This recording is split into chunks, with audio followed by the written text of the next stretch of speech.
Hey y'all, and welcome to an episode of Zooming with Kaymitch, take 5. I'm getting ready to add my caller on here, so let's get ready for her.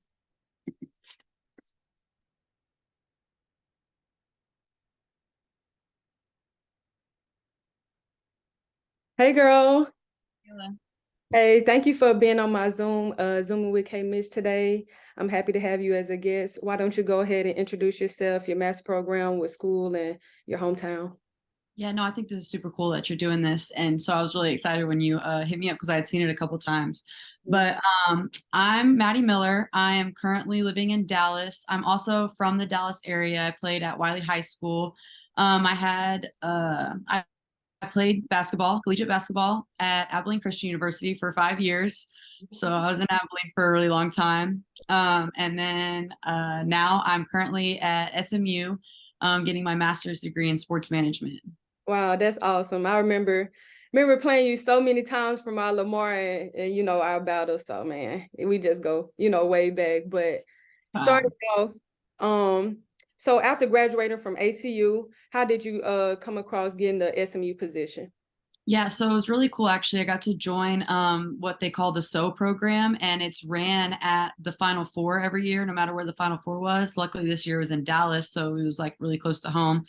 And so I joined the program, and I was there all weekend during the Final Four, going to seminars and stuff, learning a bunch from coaches all around that they asked to speak. And it was kind of crazy actually. I met Anthony Anderson, one of our assistants from SMU, on the last day with my suitcase in hand. Like I was leaving the conference, and we had a mutual friend, and his mutual friend was somewhere where my parents were, and they told him that I was down there looking for a GA position. And he was like, "Oh, my buddy, he's out there looking for a GA right now that works at SMU." And so we ended up just linking in the lobby, and we talked for 10 minutes. And like 4 or 5 days later, he called and offered me the job. So Wow. it was very much very circumstantial, but it was a big blessing to be able to be in the right place at the right time.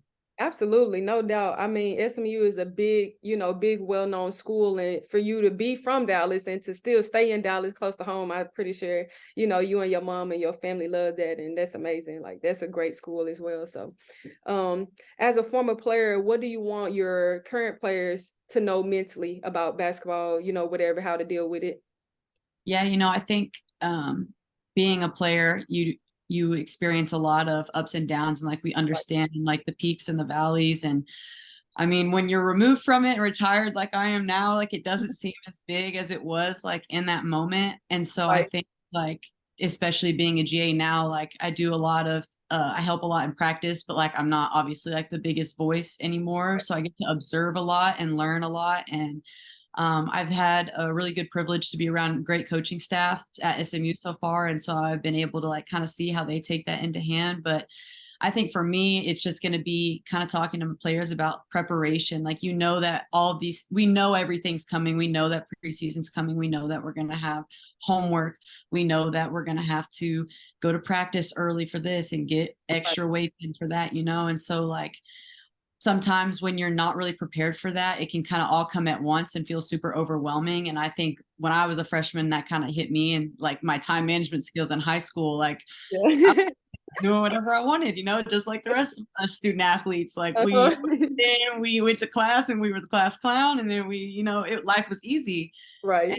so getting to college when professors didn't really care that you had a game the night before and why Yeah. is your homework not done? You've known about it for 3 weeks, like type stuff. And so I would just say like I understand where they're coming from, and I've been in that position before. And so I think it's really important, especially with younger kids and like upper rising adults, people that are coming in to know who they are, coming to college for the first time, about to leave college, they're trying to find who they are. And so I think it's just about meeting them at ground zero where they're at, meeting them wherever they're at, and trying to see, okay, I understand that you feel XYZ, I understand that you have this to handle. What can I do to help you? Who can I get you in contact with to Hmm. position to be successful, whether it be academically, spiritually, on the basketball court? Do you need to get in extra shots up? Let's get here 20 minutes before practice, and I'll help you get those shots up if you don't have time the rest of your day. Just like hearing them. I think being heard is like one of the biggest things a person wants to feel. And so I think as a coach, it's going to be my goal to just make sure that my players know that I have their back in every situation and that I've been in those shoes before. Absolutely. I think like being a grad assistant, you definitely have to build trust with those players, because coming in, like, when we had GAs, or I had one at Lamar, and so it's just kind of like somebody your age, you might not just kind of think of them as an overseer of you, but it's just like you can learn from them because they've been in our position, and they're still learning, we're still learning to be able to help them. So I absolutely agree. How did you overcome self-doubt as a player? Yeah, I think every basketball player, no matter how good or how or what position that you're in, always struggles with confidence at some point. Sometimes your percentages 3 games in a row might not be good, and like just building mental toughness on how to push through that. I think I had a couple like different spurts in every single year that I played where I struggled with, dang, am I doing enough, or why I'm putting in the work, why is it not pulling through? And I think that looking back, especially like in AAU and coming into college and now leaving it, like just knowing that my work is going to prepare me. And so like, why would I stress about something that I'm putting the time in for? Right. And so, I think like self-doubt everybody struggles with, but I think also routine is something that can save somebody with self-doubt, is like knowing, okay, I did the steps that I needed to do to be successful in whatever category I'm trying to be successful in. And it might not always be on the court. Like some people might be excelling on the court, but they can't pass quantitative reasoning, and so like just being able to form healthy habits, not just habits. Like, I need to get to this place, and from a condition standpoint, like not eating and trying to make weight is not the answer, and so just being able to form healthy habits, a healthy routine that's going to get you to your goal. And I think when you wake up every day and you win in those small categories, it's going to allow you to like have a winning mindset when it comes to the big stage. If I can win 10 times in a day, like just doing little stuff, why would I not have confidence at practice? Because I already filled my day with X, Y, and Z wins. Yeah, basically like just trusting the work that you already put in, because you're prepared for it. It's just about, proving it. Every Right. day is not going to be your best day. Unfortunately, if we all could score 30 points every day, we would. So it's just like still believing in yourself and doing those little things. I absolutely agree, to win the day. So what have you learned about being a GA so far?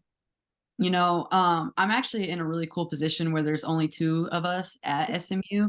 And so we get to do a lot of the work. Like I feel like in other programs and stuff, they could have a mini GAs and everybody kind of just does like one section of something and the other people, depending on who they're assigned to. But we're Right. lucky to be with a coaching staff that anytime they need help, they just come and ask us with whatever it is. And so I've been thrown into a lot of different roles and filled out a lot of different things when it came to them coming off the road from July recruiting and being able to put their information into arms and just play. And then being able to help work out kids when they didn't have time. Like I made up workouts to go put the kids, like skills workouts to go put the kids through in before or after practice. And just kind of being that calm voice on the side to like learning how to coach individually, because obviously like I'm not going to be the person that stops practice and is like, this is not Yeah, right. yelling and hollering.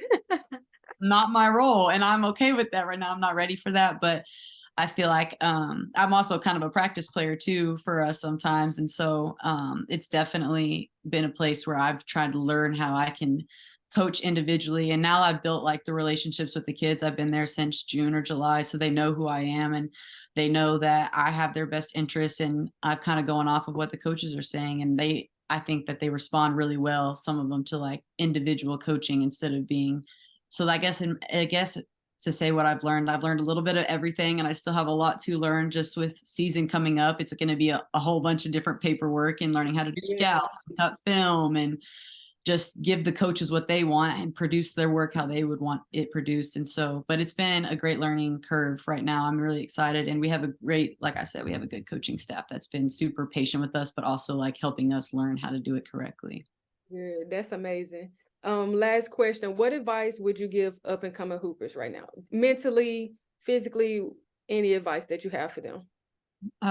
Physically, I would say to know when to push your body but also how to take care of it once you do.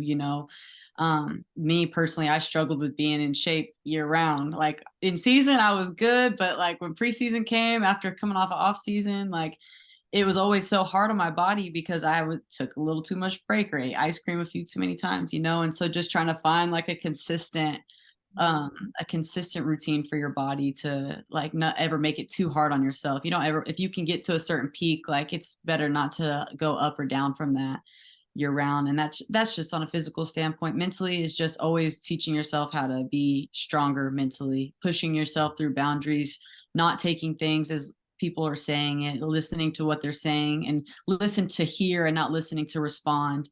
Right. Because we both know once you get to that college level, nobody cares what you have to say when they're telling you to do something. And that's just how it is. And they don't have to care what you have to say. They've been doing it a lot longer than you have. And so like just trying to figure out what they want, but hearing what they need, and mentally just staying healthy. I think it's super important to stay mentally healthy year round. And if spirituality is what you need to do for that, do it. Routine is, that's what you, if you want to read, if you need to sit down with friends twice a week, I just think that whatever you need to do to keep your cup full and to keep you feeling at your 100%, I think that's what you need to do. And that looks different for everybody, but knowing that before you get to college.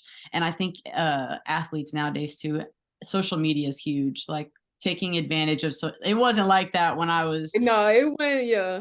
it was not like that the Yeah. way it is now. And so like now, I mean, I'm looking for kids' Twitters to figure out what high school they went to. Like, I just don't, I'm also from a coaching standpoint now, and I wasn't back then, but it's just a lot different. So being able to take advantage of the little things that are coming into coaching world now, because I feel like social media is a big part of being recruited nowadays. If your name's not out there, people just don't know. It's just because there's so many other names out there, and the pool is so broad. It's just hard to narrow it down. And so taking advantage of social media for sure. I agree. Well, I really appreciate you being on my Zoom call today. It'll be up soon later this week, so I will look forward to that. But thank you again. Yes, thank you so much for having me.